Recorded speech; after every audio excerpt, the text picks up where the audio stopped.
Ah, pronto. Vamos lá, gente, começar a nossa aula. Vocês estão vendo aí o slide direitinho, né? Vamos começar a nossa aula. E uma aula importantíssima. Lógico, né? Sempre eu digo a vocês que é uma aula importantíssima, porque realmente é.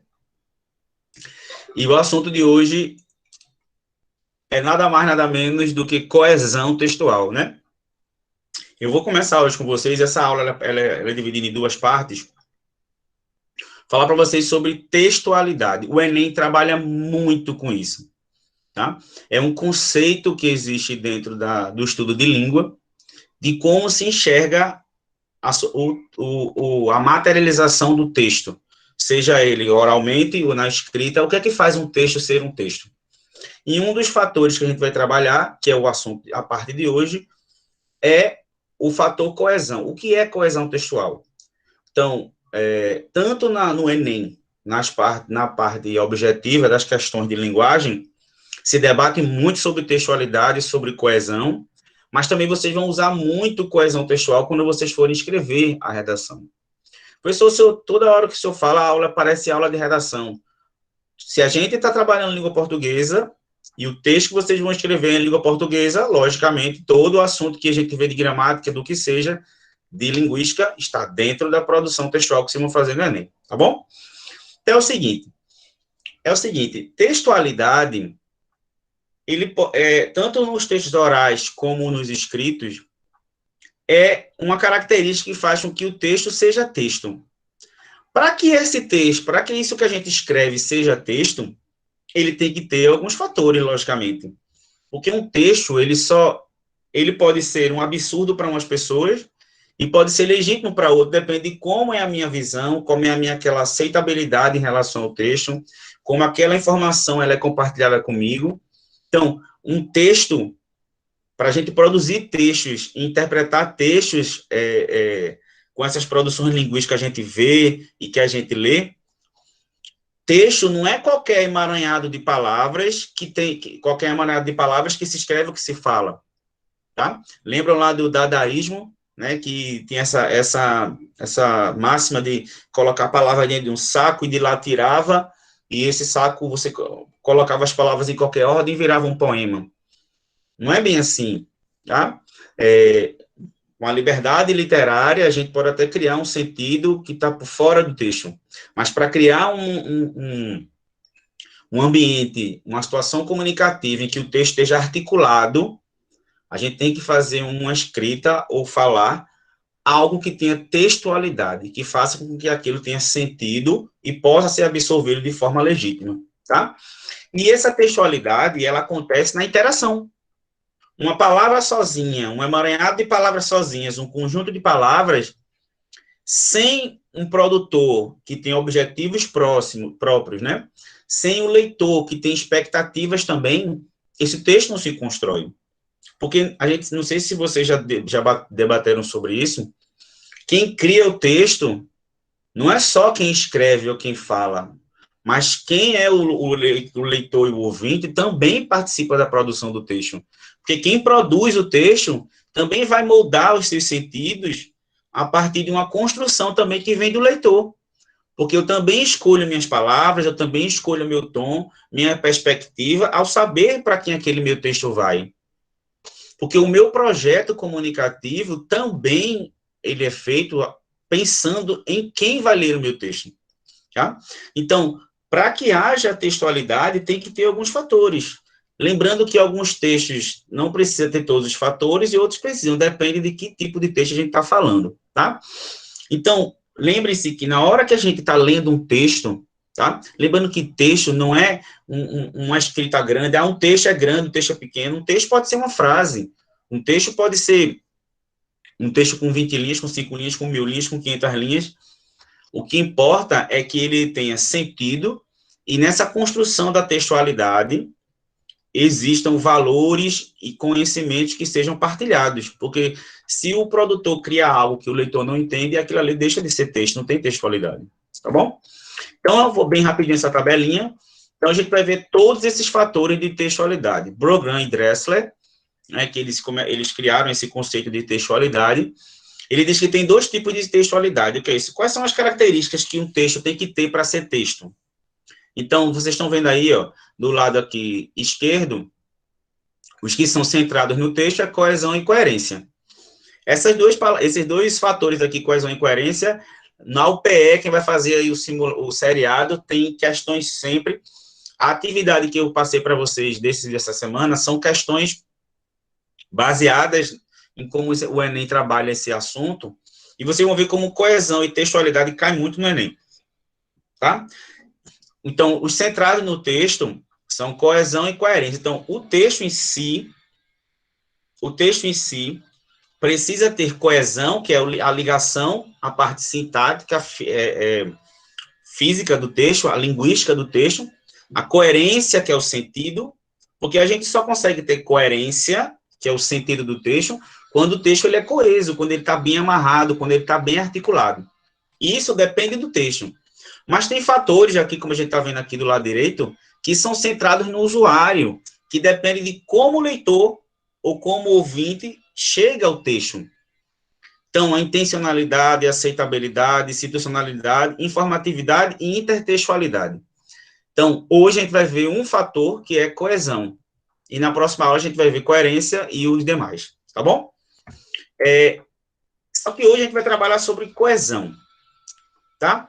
Lembre-se, gente, que todo texto que você vai escrever, ele tem que estar bem articulado, ele tem que estar bem ligado, porque o seu texto só vai progredir se ele estiver bem costurado, com a conjunção correta, com o pronome correto, que vai fazer uma ligação que você já disse antes. Então, eu vou trabalhar com vocês aqui estratégias e mecanismos para como a gente pode fazer essa coesão perfeita. Pessoal, como é que eu posso retomar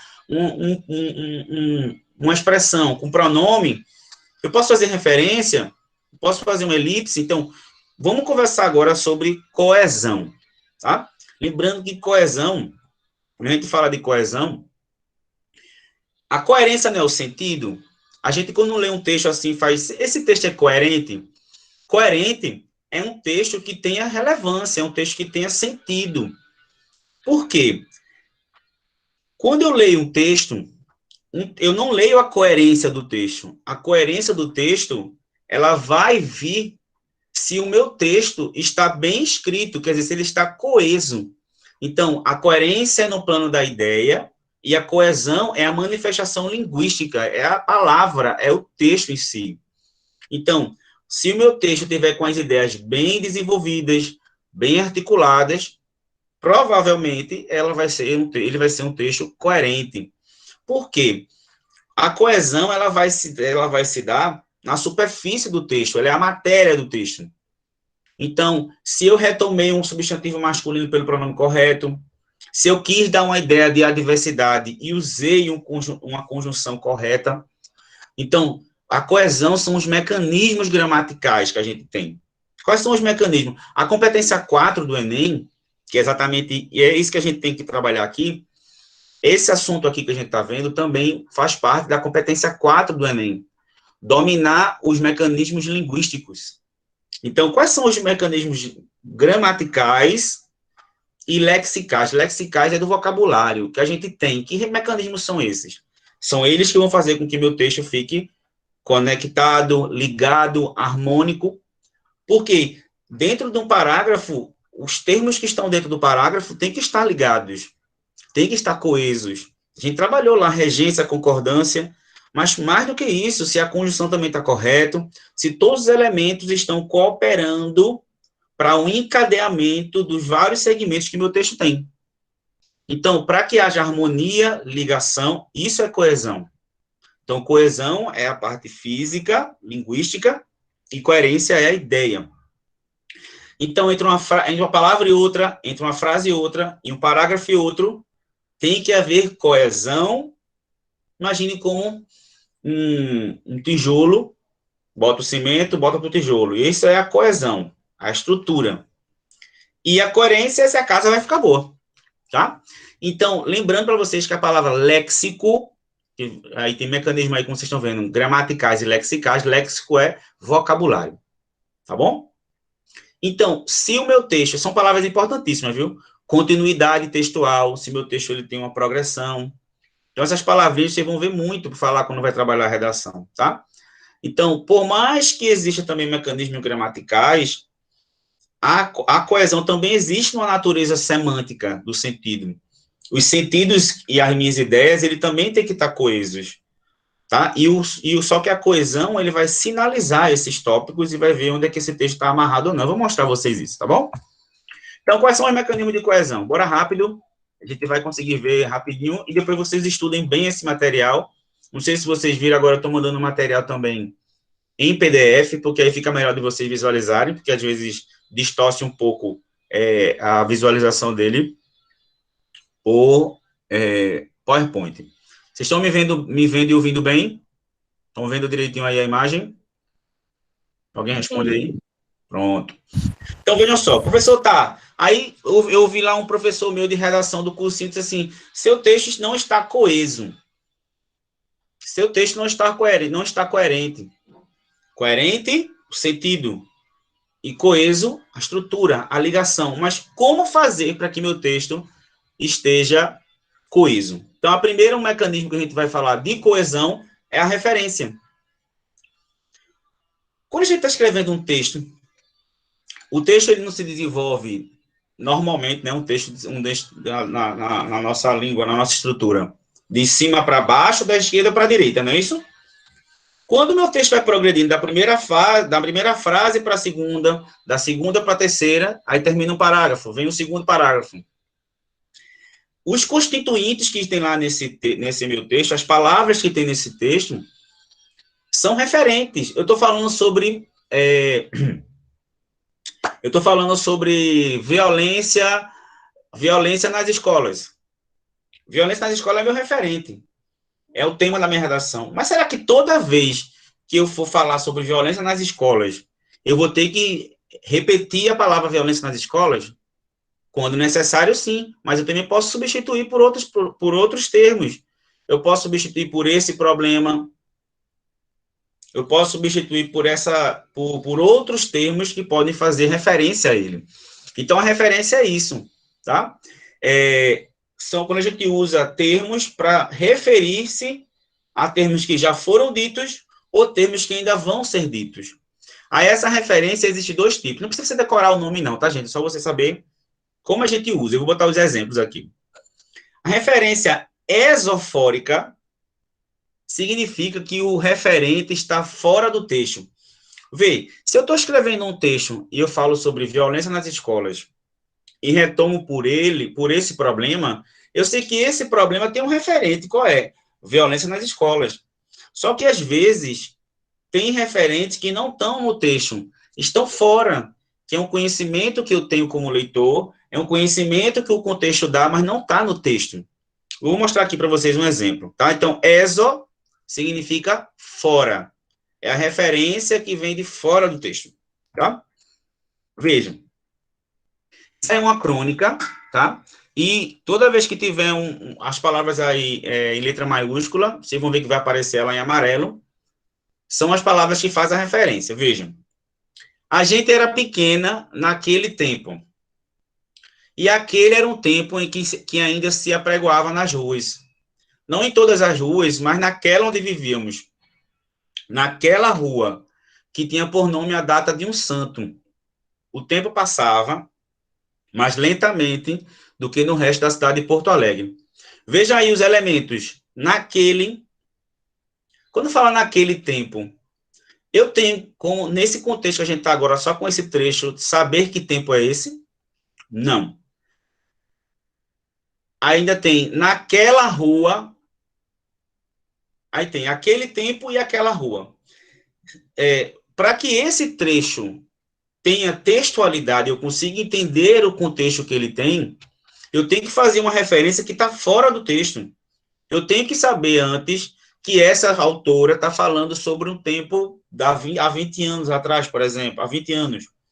E a rua, que rua era essa? Então, dentro do texto, você consegue entender. Eu consigo entender aqui, quando ela fala aquele e aquela, que aquela é a rua e aquele é o tempo. Esses elementos são eles que vão ligar aí o tempo e também vão falar de rua, só que não está explícito no texto o contexto. Então, a referência esofórica, o referente está fora do texto. Então, que tempo vai ser esse, está fora do texto. E que rua vai ser essa, está fora do texto. Está provavelmente no contexto da fala ou na situação que as pessoas dominam. Por exemplo, você pega seu Instagram e começa a falar com a sua amiga. E aquele menino que eu acabei de ver. Aquele menino é ótimo. Talvez as duas amigas que estão conversando e usam aquele menino, a situação em saber quem é aquele menino já é conhecida entre elas, está fora do texto. Não existe o nome do menino dentro do texto. Então, eu consigo, as duas meninas conseguem recuperar quem é esse menino, porque existe um compartilhamento aí de quem é ele. Mas se essa mesma menina pegar essa mesma frase, aquele menino que eu encontrei ontem, e falar com alguém que não compartilha dela quem é esse menino, o conhecimento não vai vir. Então, muitas vezes, o referente ele está fora do texto, tá bom? Ele vem previamente. Então, é o que tem aí, ó. Qual tempo? Que rua? Perceba que o resgate do sentido não está expresso linguisticamente em nenhuma parte do texto. O que é linguisticamente? Não tem nenhuma palavra aqui dizendo qual é o nome da rua, nem qual é o tempo. Então, lembrando que quando está fora do texto, é que não existem palavras, né, linguisticamente falando, é quando fala de palavras que denominem esse contexto, tá bom?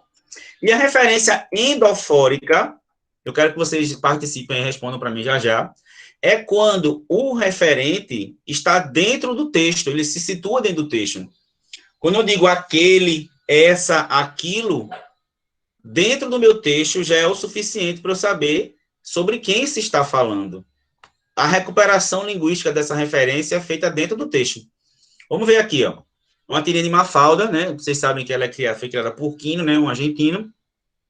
E Miguelito diz assim: péssimo. A professora me deu péssimo outra vez. É para isso que a gente vai todo dia à escola? Se eu viesse de vez em quando, ainda vai. Mas fazer isso com o freguês, ele faz aí, trata a educação como uma forma bem comercial, né?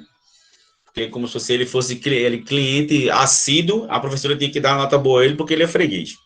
Vejam, lá quando a gente viu outro exemplo da esofórica, aquela rua e aquele tempo só podia ser recuperado fora do texto. Mas aqui, gente, quando o Miguelito diz no segundo quadrinho, é para isso que a gente vai à escola todo dia, essa palavra isso, a gente consegue recuperar o que ela se refere dentro do texto ou fora do texto? Tem como aqui dentro do texto, tem alguma palavra, algum termo que a gente saiba que se refere a isso? Isso retoma o quê? Alguém sabe? A nota? A nota. Então, quando ele diz, é para isso que a gente vai à escola, isso o quê? A professora dá a nota péssima para ele. Então, esse isso faz uma referência endofórica a um termo que está dentro do quê? Do texto. Tá certo? E lá embaixo ele ainda diz assim, mas fazer isto com o freguês, mais uma vez, em vez de ele dizer toda vez, mas a professora me dá um péssimo outra vez com o freguês, em vez de ele repetir o tempo inteiro, ele usa a palavra isso e a palavra isto ao fato da professora ter dado um péssimo para ele.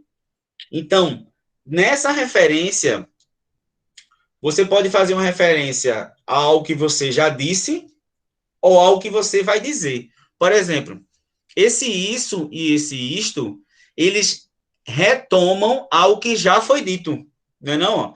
Isso e isto, eles vão falar sobre algo que já foi dito. Isso é chamado de anáfora.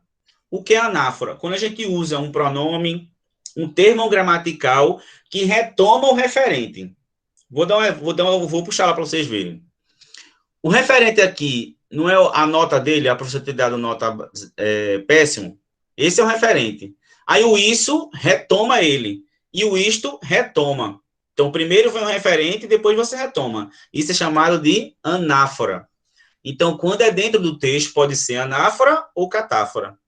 Anáfora, quando você retoma algo que já disse, E catáfora quando você apresenta. Sabe, professor, eu vou usar isso quando? O tempo inteiro.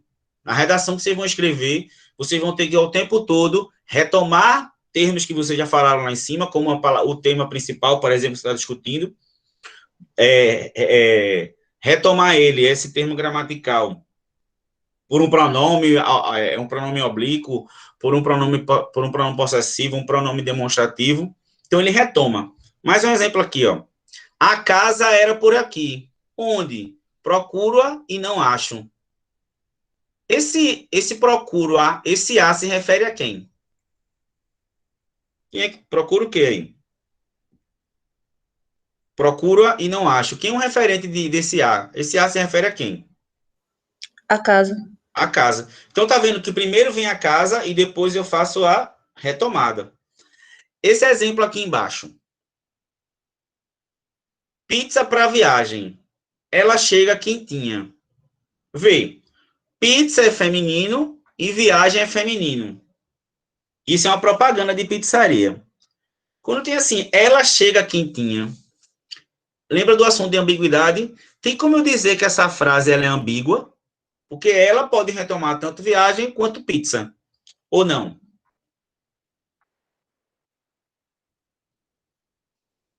Você acha que essa frase está ambígua? Será que a gente não entenderia realmente essa frase só porque o ela pode retomar duas palavras femininas?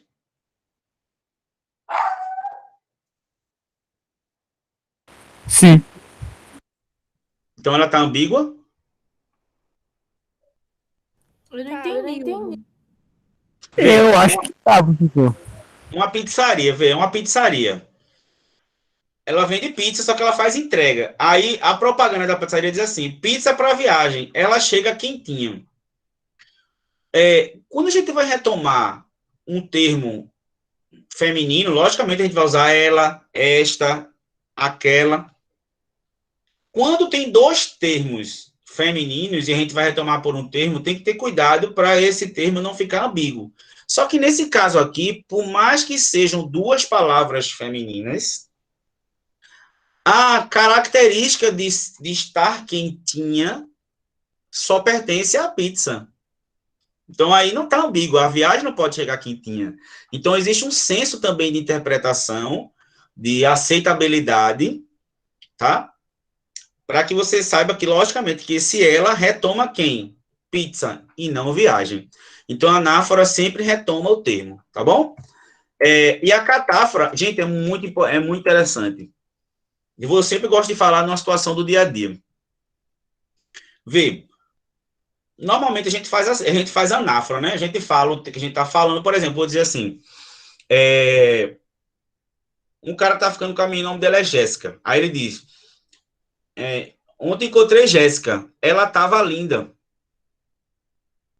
Mas quando eu cheguei perto da pirraia, ela não me deu bola. Vê, eu retomei Jéssica por quem? Ela, pirraia e ela de novo, não foi não? Foi. Jéssica, e eu retomei por... É a pirraia, que é ela, retomei por ela e por ela de novo. Isso é anáfora. Anáfora você apresenta primeiro o assunto, que é o referente, depois você retoma. Mas também existe o contrário. A gente primeiro fala os pronomes, fala os termos gramaticais, para depois dizer do que a gente está falando.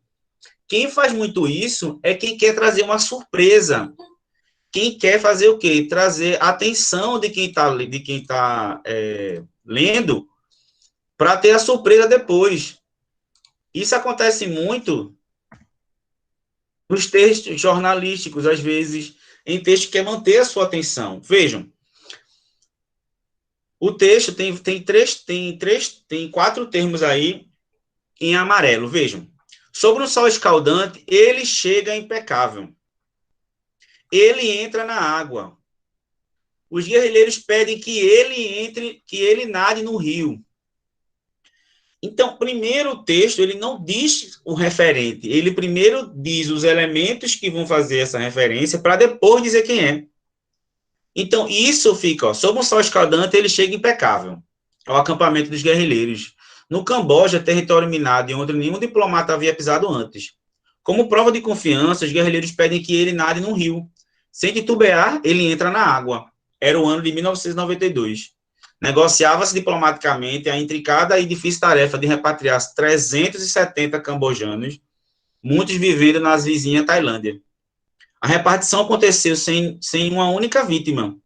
Esse é apenas um dos tantos méritos de Sérgio Vieira de Mello, comissário de Direitos Humanos da ONU, que morreu em 19 de agosto de 2003. Vejam, ninguém fez o autor não fez, aí na revista Isto É, não fez isso por acaso.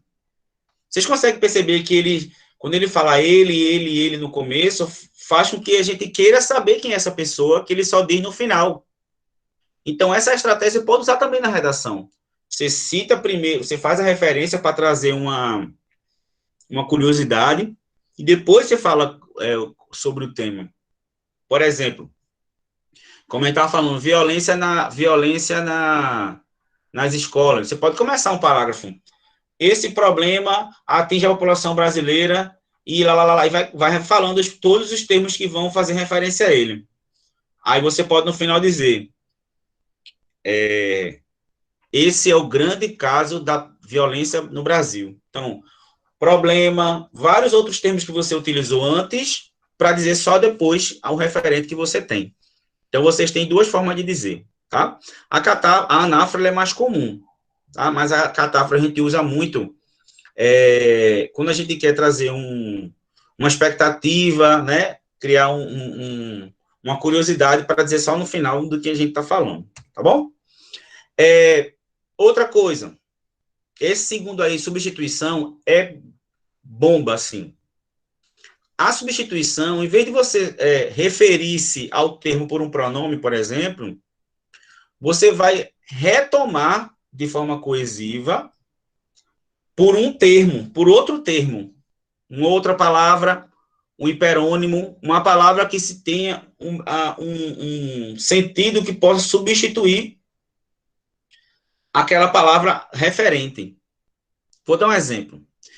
Esse texto aí que vocês estão vendo, vocês vão me dizer quem é o referente, quer dizer, qual é o assunto e quais são os elementos que substituem ele.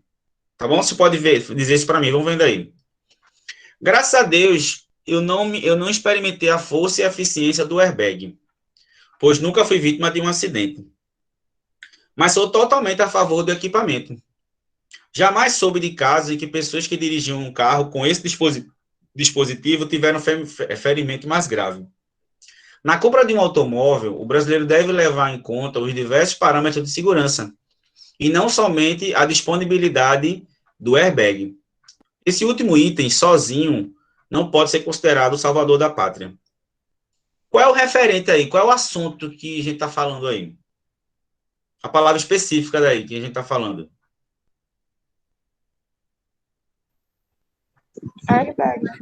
Airbag. Mas vocês estão vendo que eu substituí airbag por outros termos que têm sentidos correlatos que eu posso substituir.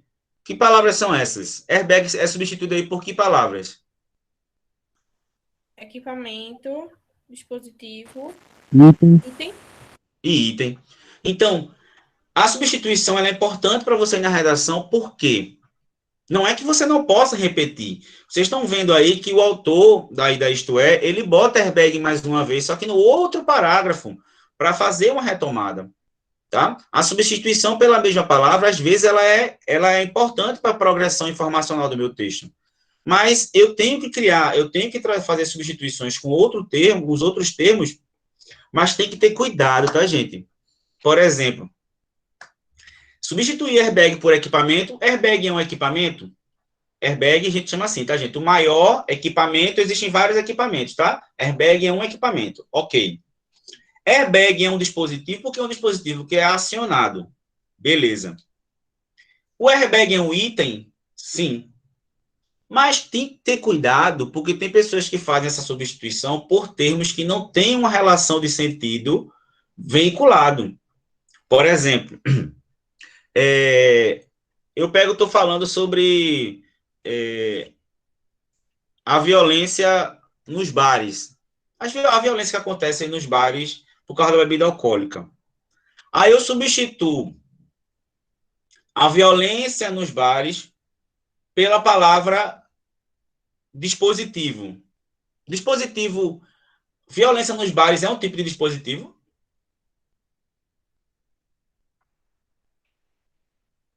Hum? A violência é um dispositivo? Não. Não. Hugo, Rapidinho, eu posso substituir airbag por ação? Essa ação, pode substituir airbag por ação? Não. Não, porque airbag não é uma ação. Então, rapidinho, eu vou deixar você falar, viu, meu irmão? Só terminar. Toda vez que você vai substituir um termo, é porque você quer que seu texto progrida informacionalmente. Mas o termo que você vai substituir tem que ter cuidado, porque nem tudo é um equipamento, nem tudo é um dispositivo. E você pode substituir por outra coisa. Por exemplo, você pode substituir escola. Escola, eu posso substituir escola por que palavras? Vocês acham aí?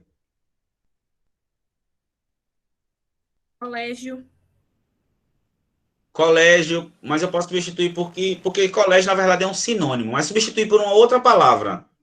Posso substituir Local. esse local, este lugar de ensino. O que mais eu posso colocar?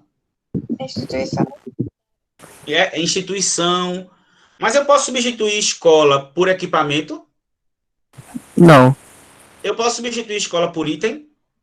Não. Não. Então, veja a importância dessa aula de coesão. Quando a gente está escrevendo, às vezes a gente perde o ponto do assunto que a gente está falando.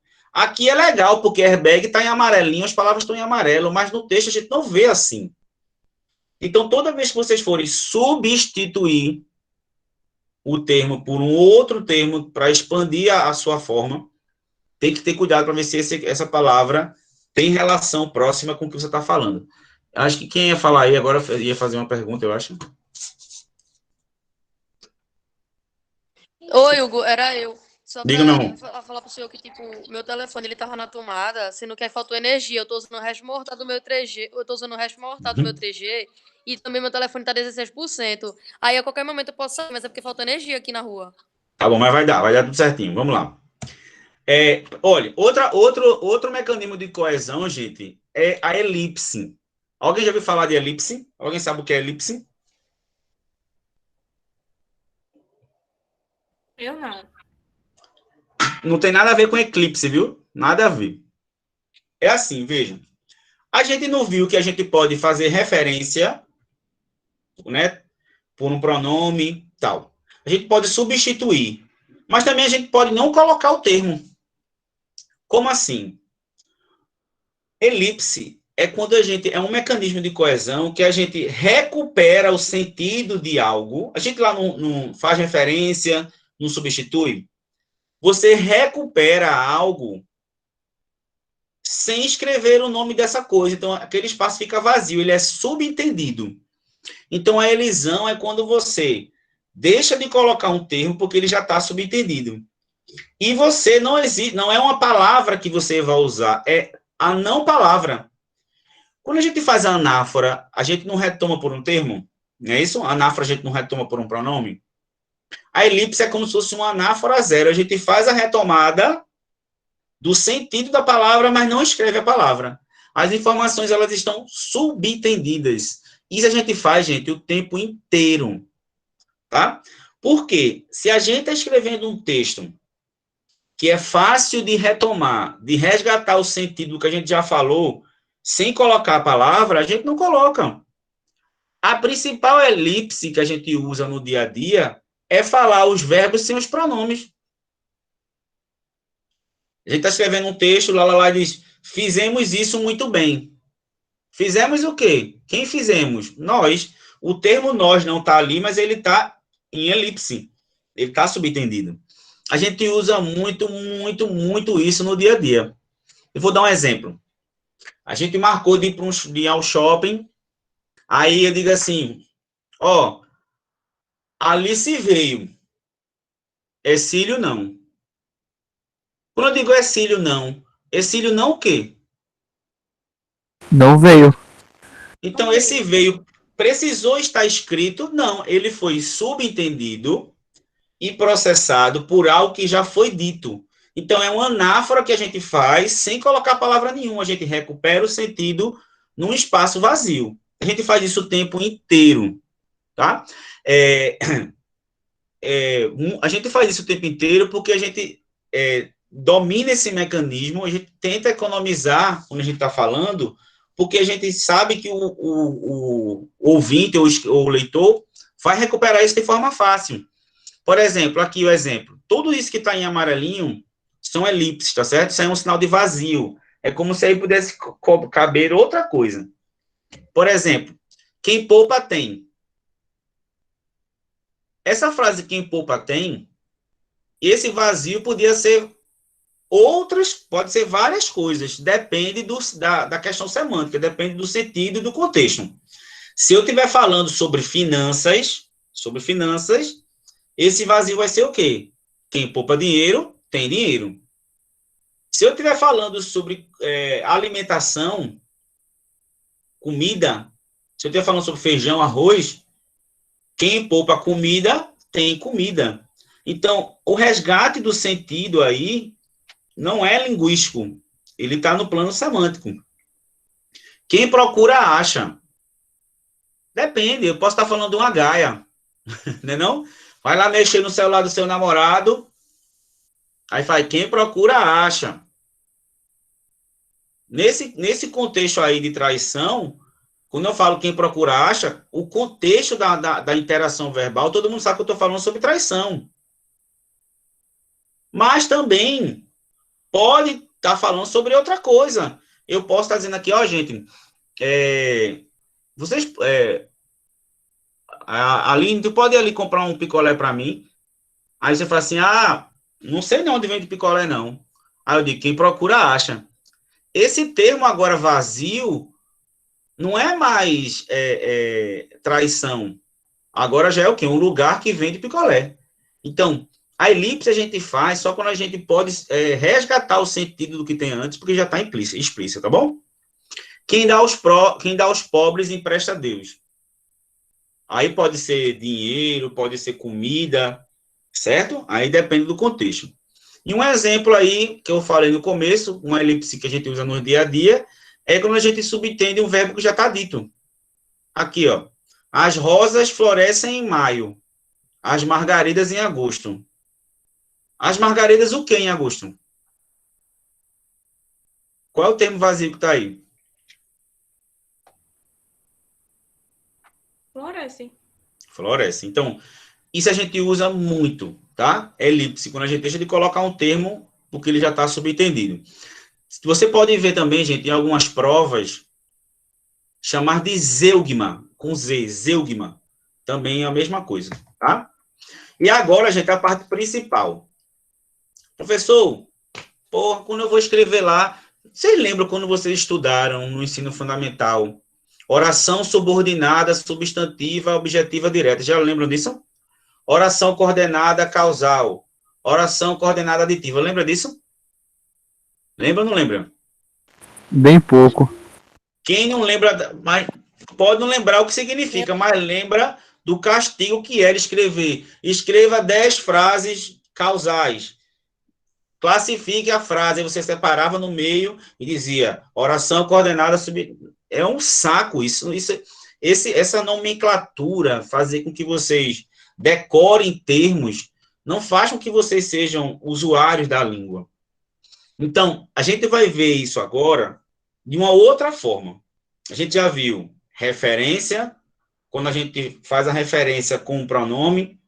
A gente viu substituição, quando você substitui por um termo, uma palavra, um sinônimo, um hiperônimo, por exemplo. A gente viu elipse, que é quando a gente faz referência sem colocar a palavra. E existe a conjunção. Vejam, se eu quero ligar uma ideia à outra, eu tenho que botar uma conjunção no meio. E dependendo da conjunção que eu colocar no meio, o sentido vai ser diferente. Tá? Por exemplo, o que a gente usa muito quando a gente está argumentando é causa e consequência.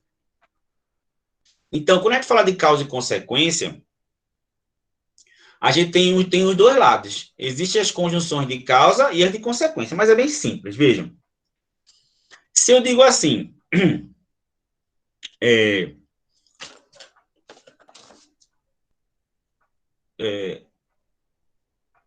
não houve aula, Porque a água entrou na escola. Não houve aula, porque entrou água na escola. Não haver aula e entrou água na escola são duas ações. Entrar água na escola e não ter aula. Qual é a causa e qual é a consequência? Entrar água na escola e não ter aula. Qual é a causa e qual é a consequência?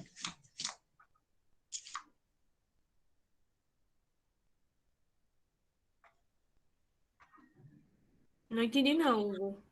Se eu digo assim, veja, A causa é entrar água na escola e a consequência é não ter aula. exatamente. Isso? Quando a gente vai argumentar, eu vou explicar de novo. Quando a gente vai argumentar, que a gente tem que explicar o porquê daquilo ter acontecido e o efeito daquilo, a gente usa muito isso quando a gente vai argumentar. E quando eu digo assim, ó, essa mesma frase, não houve aula, entrou água na escola. O motivo, a causa de não ter aula foi ter entrado água na escola. Então, entrar água na escola é a causa. E qual foi a consequência de entrar água na escola? Não ter aula. Então, toda causa tem uma consequência. Toda motivação tem um efeito. Então, causa e consequência. Tirei nota baixa, já que não entreguei o material. Não entregar o material é a causa, e qual é a consequência? Tirar a nota baixa.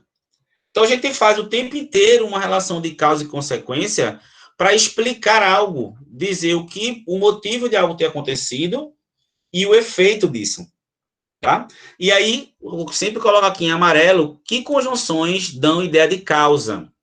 Porque junto, uma vez que, já que, dado que, visto que e como.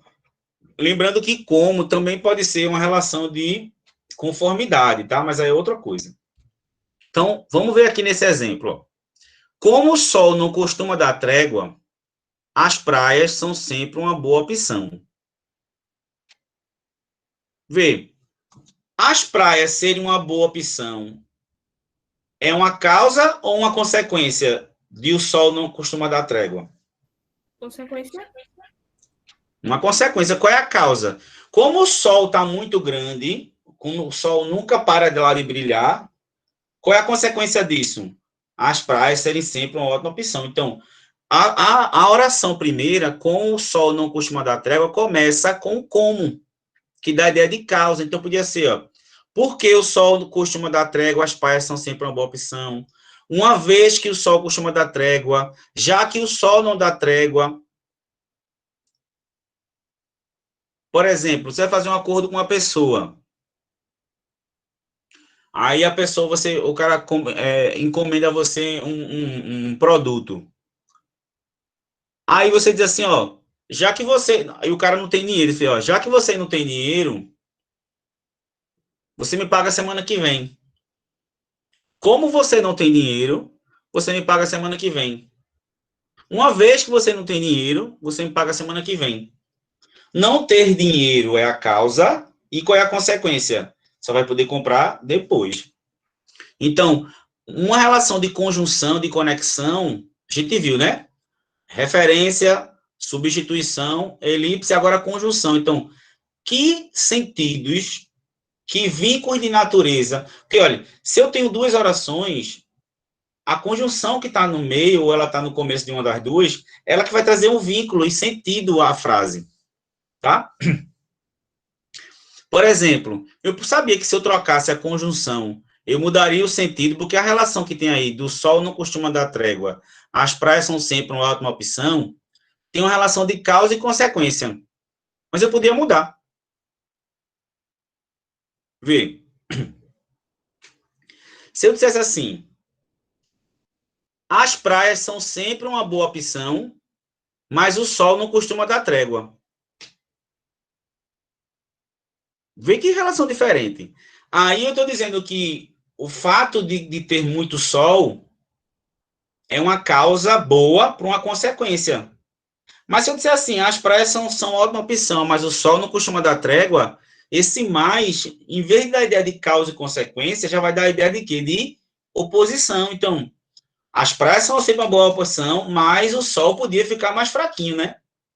Entenderam? Então, vejam como uma conjunção é a conjunção que vai dar o vínculo de sentido. Então, o como aí dá um sentido de causalidade, mas se fosse um mas, daria de adversidade, tá?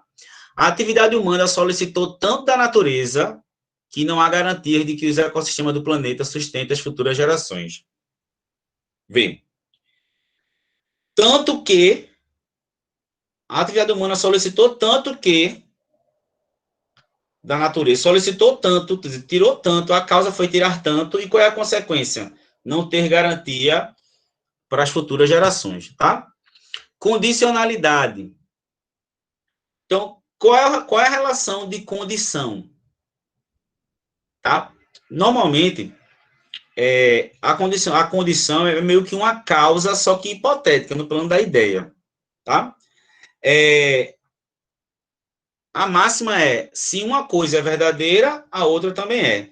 Se uma coisa acontecer, a outra vai acontecer. Isso é uma condição, tá? Que é normalmente uma chama de causa hipotética. E linguisticamente, nas palavras, quais são as conjunções de condição? Se, caso, desde que, contanto que, a menos que, sem que. Por exemplo, a menos que, você diz assim, mãe, eu queria ir no brega hoje. Aí sua mãe diz assim, você pode ir, a menos que você lave as roupas. Qual é a condição para você ir?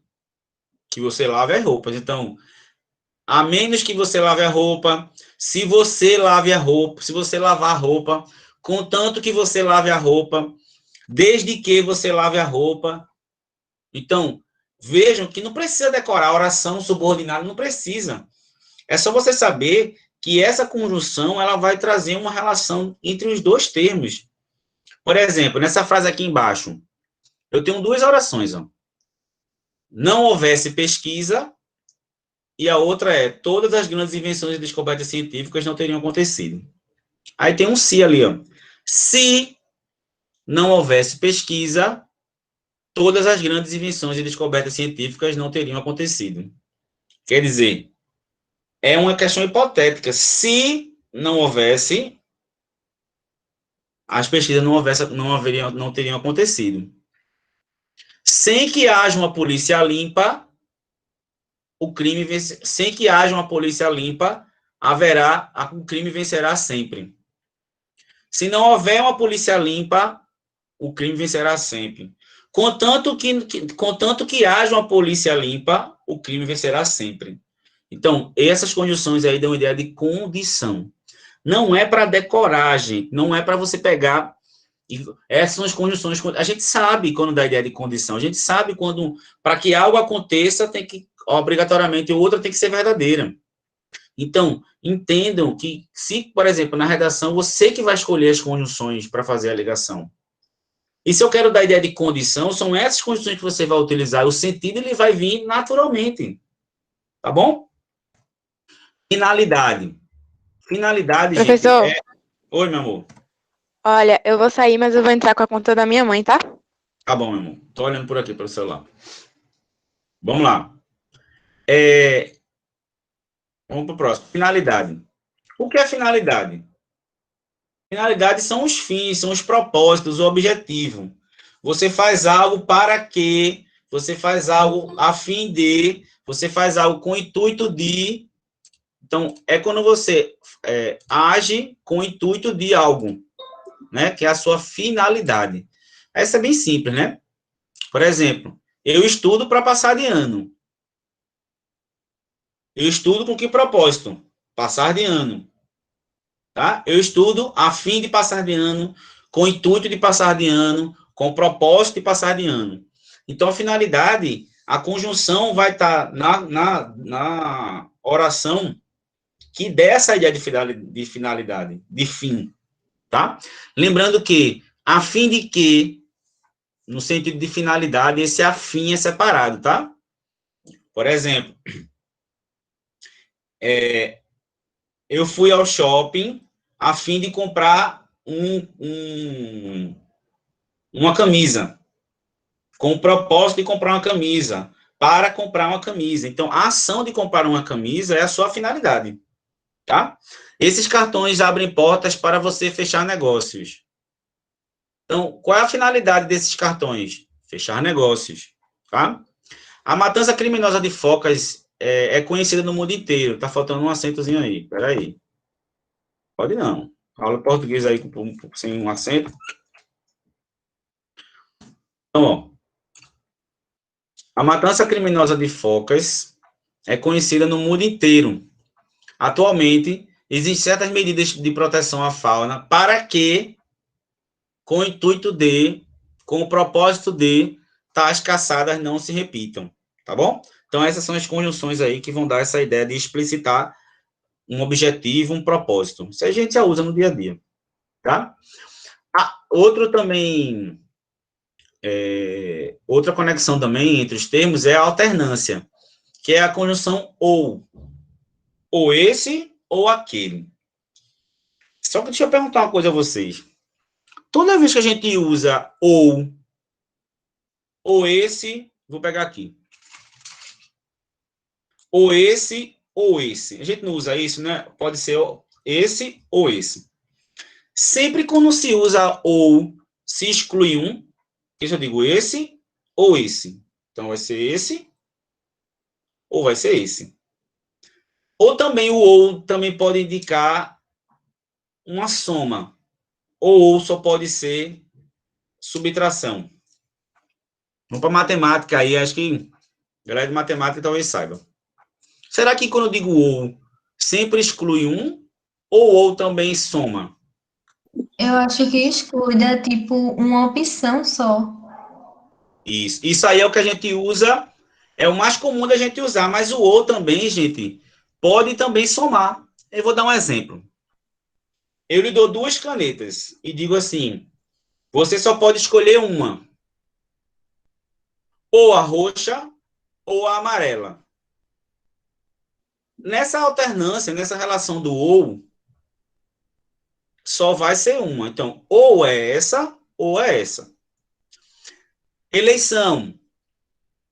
Quem vai ganhar a eleição será Haddad ou Bolsonaro.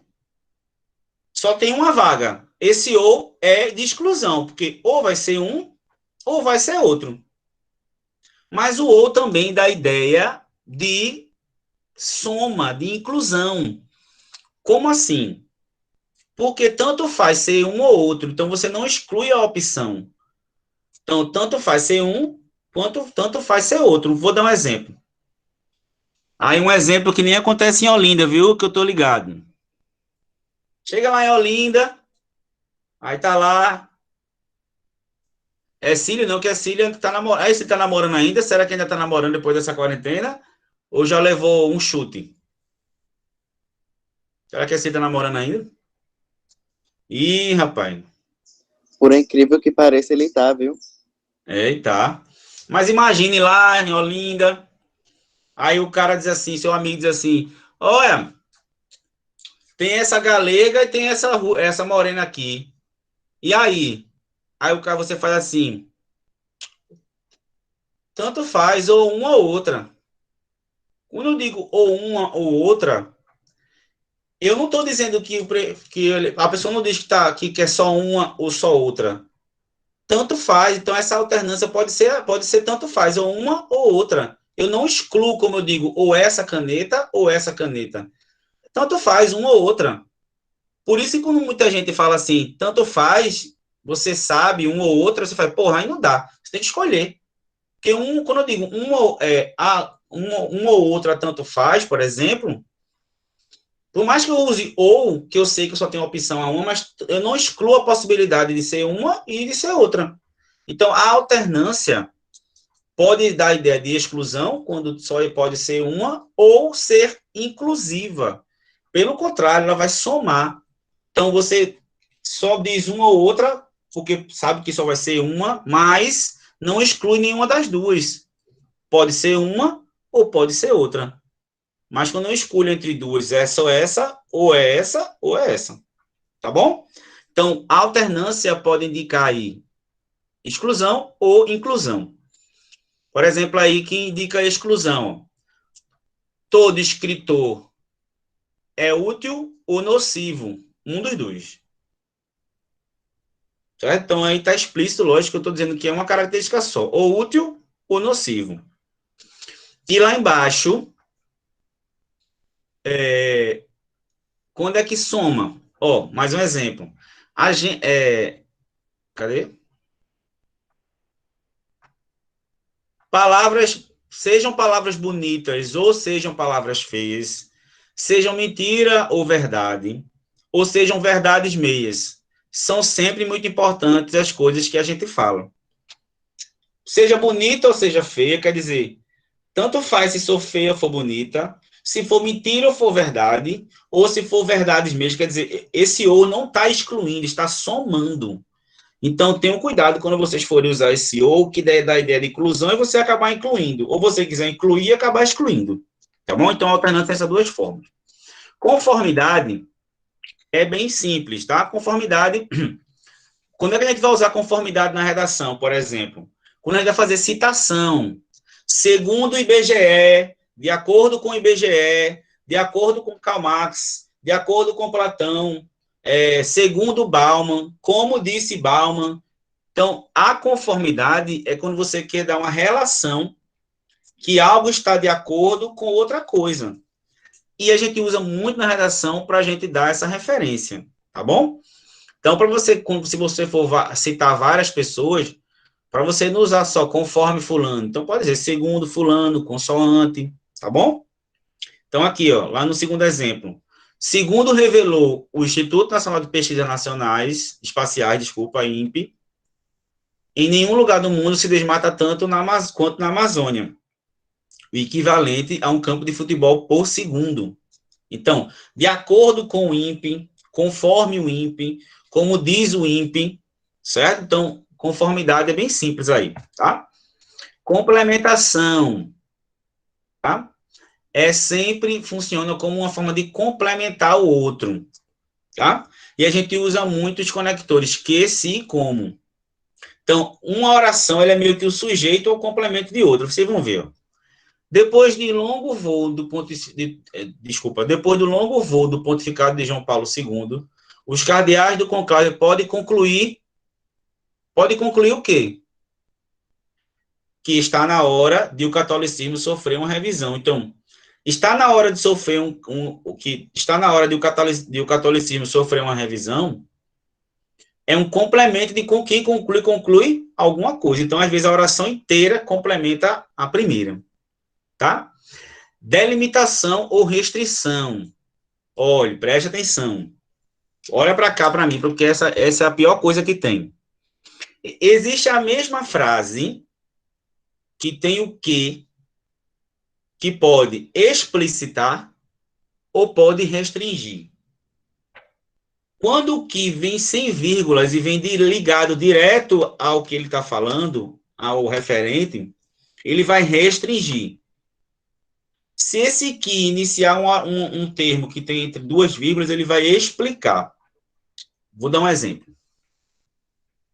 Vê se vocês, pela minha fala, vocês conseguem diferenciar. Os políticos no Brasil que roubam muito devem ser presos.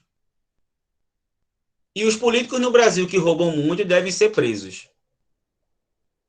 Em qual dos dois eu estou dizendo que todos os políticos são ladrões e qual eu estou dizendo que só alguns são ladrões? Vou explicar de novo. Veja a entonação da minha frase. Os políticos... Rapidinho. Veja a entonação. Frase 1. Os políticos no Brasil que roubam muito devem ser presos. E os políticos no Brasil que roubam muito devem ser presos. Não mudou a entonação? Porque essa que tem uma pausa tem duas vírgulas. Então, qual das duas da ideia de que todos os políticos roubam muito e devem ser presos?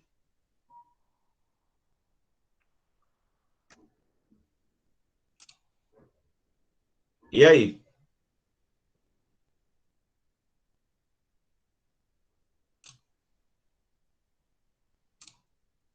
Vejam, quando eu uso a vírgula numa expressão que tem o quê, dá a ideia de explicação. Então, quando eu digo assim, ó, os políticos no Brasil, vírgula, que roubam muito, vírgula, devem ser presos. Esse que roubam muito, que está entre duas vírgulas, se torna explicativo. Então, todos os políticos roubam muito e todos os políticos devem ser presos.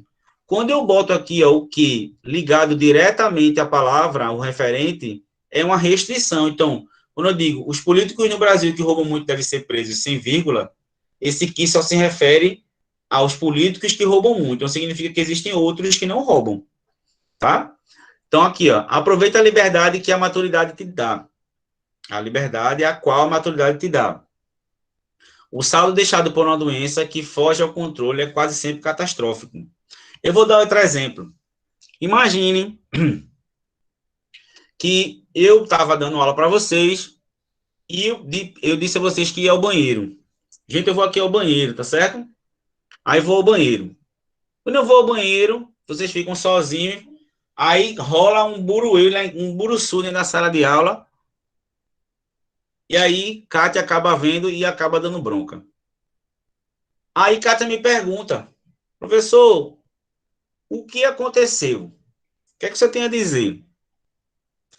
Aí eu digo assim, Kátia, os alunos que bagunçaram muito vão ser suspensos.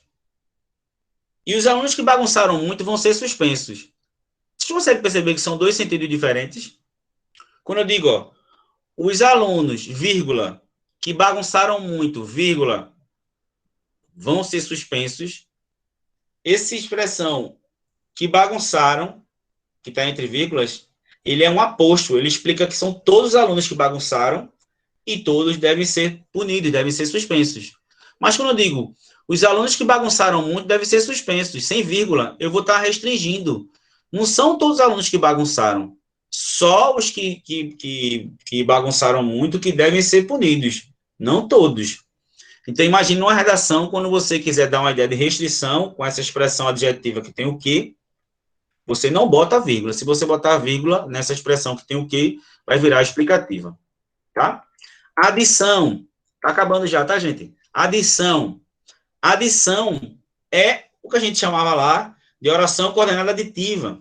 Mas não tem nada mais do que isso. É quando você estabelece um sentido de que um item é introduzido a um conjunto ou um elemento é colocado a favor de uma conclusão. Então, sempre é adicionado alguma coisa. Então, e, ainda, também não, mas só, mas também, além de, nem. Ele não fez a tarefa, uma ação.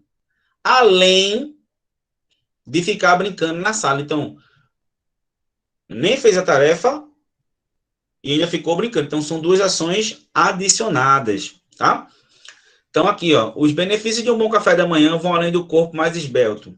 Alimentar-se de forma saudável nas primeiras horas do dia também protege contra a diabetes. Então, os benefícios não só apenas ter um corpo mais esbelto. Adiciona o quê? Uma outra ação que é proteger contra a diabetes e também ter um corpo esbelto. As últimas pesquisas demonstram que os homens já estão se equiparando às mulheres na frequência aos supermercados. Revelam ainda, quando eu digo ainda, é porque eu vou acrescentar o quê? Um novo item. Que eles vêm mostrando um talento incrível para as donas de casa. Vou ligar aqui o computador. Então, vocês estão vendo aí que um termo foi adicionado, tá certo? Um termo foi acrescentado. Pronto. Então, a gente faz adição o tempo inteiro, né, gente? Justificação ou explicação. A gente usa muito justificação ou explicação para explicar melhor ou justificar, esclarecer algo que não está ainda entendido bem no segmento anterior. Por exemplo, eu digo, gente, o governador falou sobre o retorno às aulas, ou seja, vamos voltar à escola. Esse ou seja, eu estou explicando melhor um termo que foi dito antes. Ou eu posso dizer, isto é, vamos voltar às aulas. Então, esses termos, isto é, quer dizer, ou seja, é quando a gente está falando lá na redação ou no texto que a gente vai escrever. Normalmente se faz isso quando a gente tem uma finalidade didática, a gente quer explicar algo. Imagine que vocês dizem uma frase lá na redação e querem explicar melhor. Você diz, ou seja, você diz assim, o Brasil é um país de uma falsa democracia. Isso é uma afirmação forte. Ele diz, ou seja, nós votamos de forma obrigatória. Então, você está explicando melhor um termo que você falou antes, tá? Pelas normativas 300 e 301, os professores formados em outras áreas não podem lecionar nos cursos de administração. Ou seja, quando diz ou seja, vai o quê? Vai explicar melhor o segmento. Não podem ensinar em nossas escolas os mais destacados professores. Outro exemplo, não existe animais inúteis, isto é, todo animal, para sobreviver, alimenta-se necessariamente de outros seres, sejam eles animais ou vegetais. Então, ele explicou melhor o termo inúteis. Lembrando aí, gente, conclusão, viu? A galera aí da redação que não usa direito a conjunção na conclusão. Então, eu também posso dar ideia de conclusão. O que é conclusão? Eu vou agora, a partir de tudo que eu falei, dizer isso. Então, que conjunções você pode usar para concluir o que você falou, os seus conceitos? Logo, portanto, pois, por seguinte, então, e assim. No último parágrafo lá da sua redação, que você vai fazer uma conclusão, em qualquer outro lugar, você pode começar com portanto. Portanto, sabe o que significa portanto? Depois de tudo isso que eu disse, eu cheguei a essa conclusão. Assim, então, certo? Como tem um exemplo, ó. Nossa grande vantagem, todos já sabemos português. Não precisamos, portanto, partir do zero.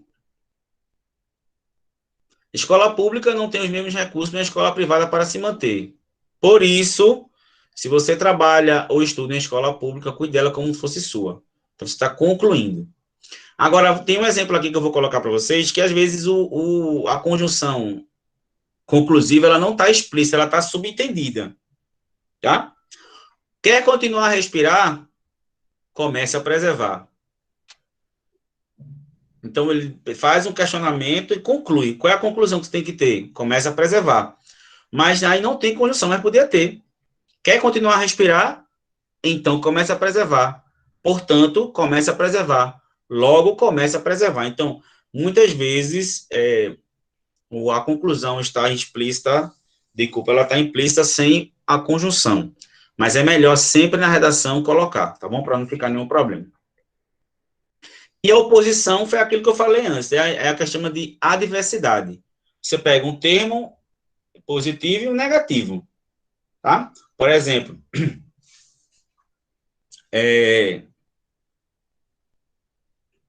eu tinha internet, não assisti aula. Eu tinha internet, mas não assisti aula. Eu não tinha internet, mas assisti aula. Então, oposição, dá a ideia de contrário, de adversidade, tá? E aí cuidado com isso, porque a gente usa muito com oposição, mas só usa a mesma conjunção. Então, a competência 4 do Enem pede para que você tenha um vocabulário, um repertório de conjunções interessantes. Então, quer dar a ideia de oposição, não use só mais, tem no entanto, todavia, embora, ainda bem, ainda que, apesar de. Como aí o exemplo, a educação básica é a grande prioridade nacional. Mas o tema que ocupa os jornais é o ensino superior. Então, a educação básica é a prioridade, o tema que ocupa é o ensino superior. Então, mais o tema que ocupa, embora o tema que ocupa, no entanto, então, todas dão ideia de oposição. As pesquisas com células troncos embrionárias, ainda que de forma limitada, foram aprovadas. Tá? acabando, tá, gente? Temporalidade, que indica tempo. Isso aí, gente, vocês vão usar muito numa relação entre duas orações para dar a ideia de tempo, do passado com o de hoje, tá? De uma relação sempre que dá a ideia de tempo simultâneo, que está acontecendo agora, um tempo passado, um tempo habitual, um tempo proporcional ou um futuro, por exemplo, tá? Então, a gente pode usar, ó, quando, enquanto, apenas, mal, antes de, depois que, logo que, assim que, sempre que, aí tem várias conjunções, tá? Temporalidade é o mais fácil, tá? Todo mundo entende quando dá a ideia de tempo, né? Muito nunca é demais quando o preço é de menos tempo. Desde que foi escolhido para substituir o italiano Albino Luciani, em outubro de 78, João Paulo II foi assunto da capa da Veja 13 vezes. Desde que ele foi escolhido, ele não sai da capa. Então, desde aquela época até agora. Então, a gente sabe quando a gente quer dizer um tempo habitual, simultâneo, posterior ou anterior. Tá bom? Então, gente, é isso. Essas conjunções são importantíssimas. Tentem não olhar para elas só para decorar. Tentem ver se a expressão que vocês querem utilizar realmente tem essa ideia que você quer colocar. Se eu quero dar uma ideia de conclusão, de causa, de consequência, para que a gente não se perca e a gente acabe dando a relação que a gente quer de forma negativa. Porque, às vezes, a gente tem um desejo de escrever algo e acaba escrevendo outro, porque a gente não se ligou aí nessas relações de natureza de vínculo, tá bom? A atividade de hoje, eu não vou dar 15 dias não, tá, gente? Porque como a gente só tem a semana que vem ainda remoto, aí eu dei só uma semana, porque é para responder, marcar um X. É a alternativa, tá certo? Aí eu vou mostrar aqui rapidinho, bem um minutinho só eu termino, só para mostrar a vocês, ó. Cadê? Ó. Então, são 6 questões. Depois, ó, tá vendo aqui, ó? Vocês estão vendo aí a tela da atividade? Estão vendo? Sim. Sim, Pronto, aí professor. vocês, ó, vão fazer a atividade, tá vendo? A questão 1 é como se fosse uma questão do Enem, tá certo? Questão de vestibular. Aí você vai lá, letra B, aí vai lá, ó, primeiro, aí marca aqui, B, segundo. Então, o que eu quero, não precisa mandar para mim, se não quiser tudo de volta, não. Você pode fazer esse gabarito aqui e mandar para mim. Eu só não estou conseguindo preencher, não tem problema. Faz o gabarito numa folha, tira a foto e manda, não tem problema, tá? Se puder mandar por aqui, fica mais organizado. Então, vejam como o Enem trabalha com coesão, trabalha com textualidade, nesses exemplos daí. E na próxima aula, antes de começar a aula, aí eu corrijo essas atividades, essas questões que vocês tentaram fazer sozinhos. Beleza, crianças? Ô, Tranquilos? professor, Oi, meu amor. dia 6, estão dizendo que vai voltar às aulas, só que cai numa terça. Aí sua aula vai ter no dia 6? Olha, a gente não sabe ainda, tá certo? Espera até essa semana, até quinta-feira. Quando eu souber tudo direitinho, aí eu chamo vocês e a gente faz uma live, pode ser? Tá certo, professor. Obrigada. Nada, meu amor. Gente, foi um prazer estar com vocês hoje.